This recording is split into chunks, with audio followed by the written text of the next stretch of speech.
of Green Gables, Chapter 3. Marilla makes up her mind.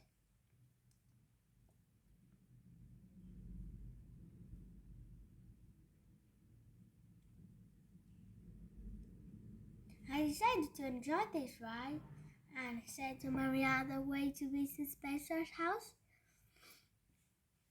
I learned you can nearly always enjoy something if you try hard. I'm not going to think about going back to the orphanage. I'm just going to think about the drive. Oh, look, there's a white rose, she went on. Isn't it lovely? Would it be nice if roses could talk?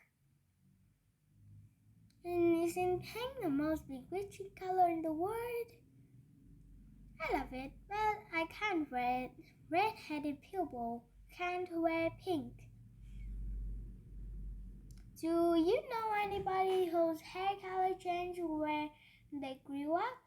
No, said Marilla wearily, and I don't think your hair color would change either.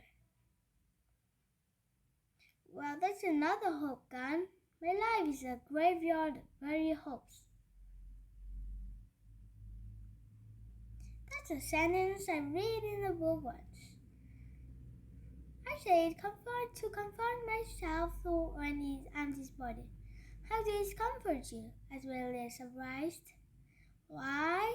Because it sounds so nice and romantic, as if I were heroine in a book. If you're going to keep talking, you should tell me something about yourself, said Marilla. Can they get up? Anne said. It is much more interesting. No, I don't want any stories. Just stick to the facts.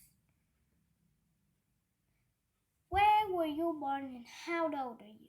asked Marilla sternly. I was 11 last March, said Anne, and I was born in Nova Scotia. My father and mother were both high school teachers. They were very poor and lived in a tiny yellow house. I was born in that house. Mrs. Thomas said I was an ugly baby, scrawny and thin. But not my mother thought I was perfectly. She died of fever when I was only 3 months old. And soon after, my father died of fever too. So I was an orphan and nobody knew what to do with me. Father and mother had both come from places far away and no relatives around. Finally, Mrs. Thomas took me in, even though she was poor and her husband was drunk. I lived with them until I was 8 years old. I had to look after the children, but it was hard work. Then Mrs. Thomas was killed when he fell under a train. After that, I lived with the Hammonds, who had 8 children.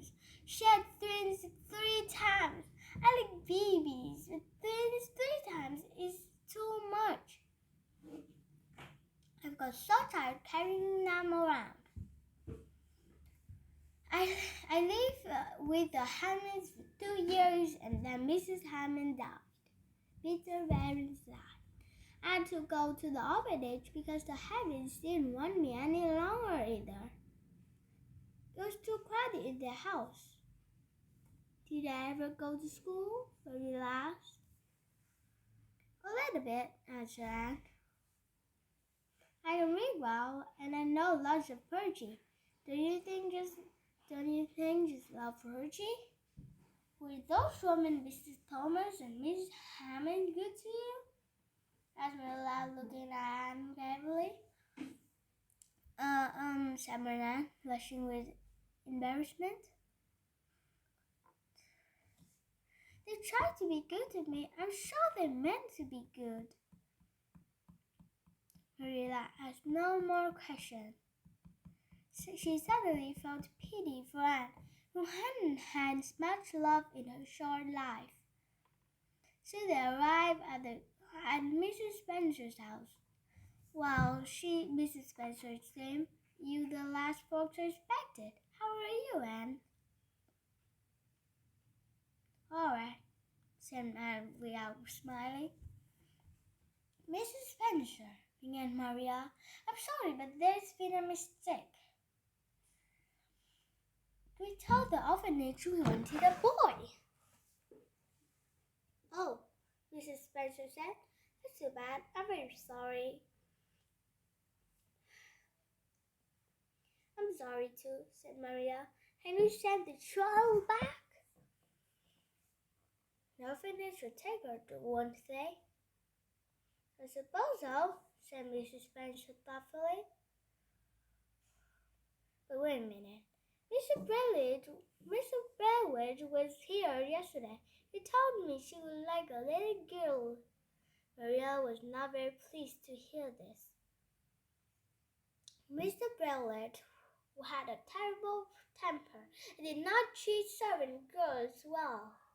Look, let Mrs. Bellwood now, said Mrs. Spencer. A thin-faced, frowning woman came over to the house.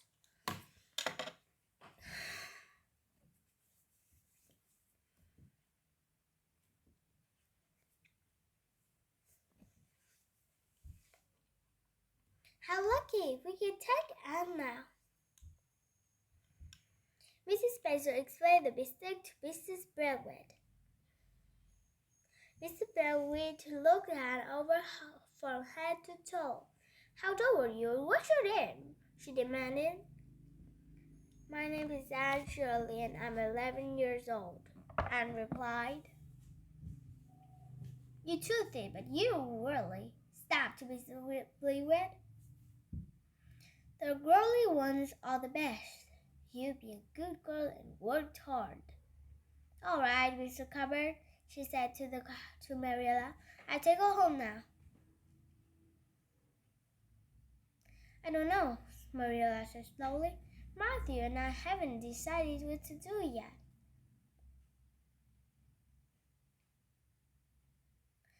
If we decided not to keep Anne, I send her over tomorrow. All right, said Mrs. Bellwood ungraciously. In Maria's words, Anne's eyes grew bright like stars.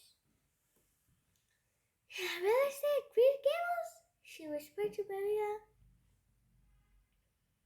We decide tonight, said Maria crossly. But you hurt me. You might to go to Mrs. Bellwood. She needs you more than Matthew and I do. Oh, send me to the orphanage instead. Mr. Bellwood looks like a monster, said Anne. Anne Shirley, don't talk like that, Maria scolded. Go and sit quietly and be a good girl. I'll be anything I want if you will keep me, pleaded Anne. Later, Maria told Matthew about Anne's history and the trip to Mrs. Spencer's house. I wouldn't give a dog to Mr. Bellwood, said Matthew. I don't like Mrs. Bellwood's style either, admitted Marilla. Since you want to keep the girl, I suppose she'll stay. I never bought up a child, especially a girl. I probably make a mess of it, but I'll do my best. Matthew's shy face glowed with delight. Marilla, I hope you will change your mind. She is such an interesting little thing. Yes, well, don't refer, Matthew, Marilla said. I won't tell Anne tonight because she'll be so excited she won't sleep. An old maid might not know so much about raising children, but neither does an old bricklayer. Let us know what will come of it.